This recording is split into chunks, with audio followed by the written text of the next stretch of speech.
And whether you realize it or not, Mayor Whitman, you're the cause of this bump on my head and this black eye. It's all your fault.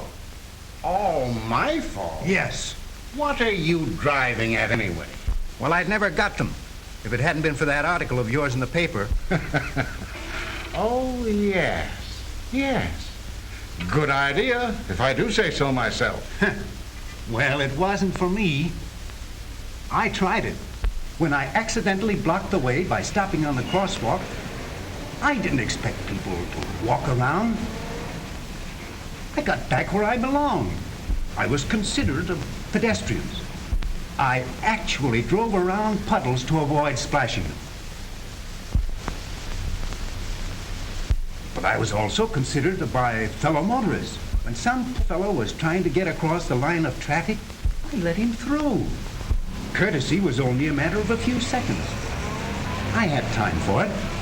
I swung out of line so the car parallel to me wouldn't have to stop for a double-parked car. When a driver nosed out ahead of the line at a stoplight, I didn't take the chance to smash him into the oncoming cars. I even treated the deliberately reckless driver courteously. And when some driver's motor had gone dead on him, and everybody was honking loudly, impatiently, I sat quietly and waited. I knew it would do no good to blow my horn. Well, that's fine. Real, genuine courtesy behind the wheel. Well, it seems to me that article of mine did a lot of good for you. But for the life of me, I can't figure out how you got a black eye out of it. You haven't heard the whole story.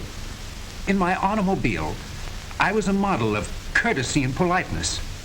That's true enough. But I guess the strain was too great for me. When I actually went out into polite society, I didn't have any courtesy left. I was all mixed up, completely turned about. I behaved like the average motorist in a traffic jam. You mean, in society, you did the things that a driver normally does in his automobile? Well, that's what it was, all right. For after that, I went to the theater.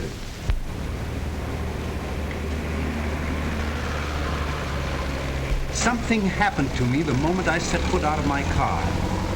It was just as though I swelled up inside with my own importance.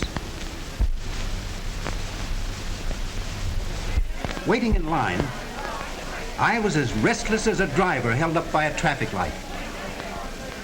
I treated a dear old lady as if she were a car trying to cut through the traffic. I was a regular bore.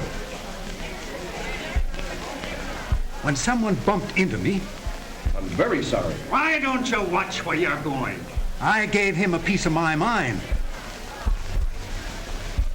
When we were held up in the theater aisle because a lady had dropped her purse, I pushed through the crowd and protested loudly. Come on, what's the holdup? Get going down there.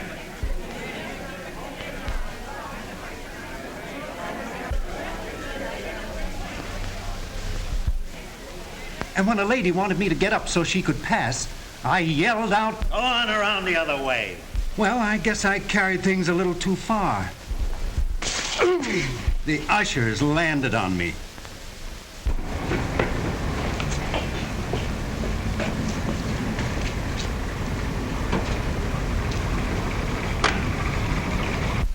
But in my car again, I was courtesy itself. Oh, sorry, boy. I almost forgot your tip. Good evening, gentlemen. I was careful to give signals before I made turns. Even though other drivers threw their bright lights in my face, I turned on my passing lights. When someone in back of me failed to put on his brakes soon enough... Oh, that's quite all right. No harm done. Well, Mayor Whitman, that's my story. That's how I got the bump on my head and the black eye. And it's all on account of that idea of yours about taking society manners into the automobile. I still think it's a good idea. Well, I don't. What's going to happen to me if I keep on... Nothing more serious than a bump on the head now and then. Yes, but it isn't natural. Discourtesy in polite society may shock people, but discourtesy behind the wheel of an automobile means real trouble.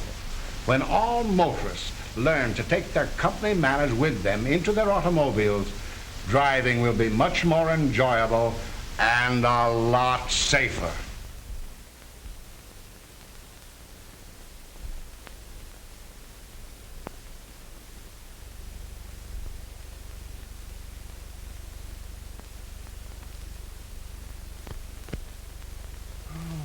Boy, oh boy, what a nightmare.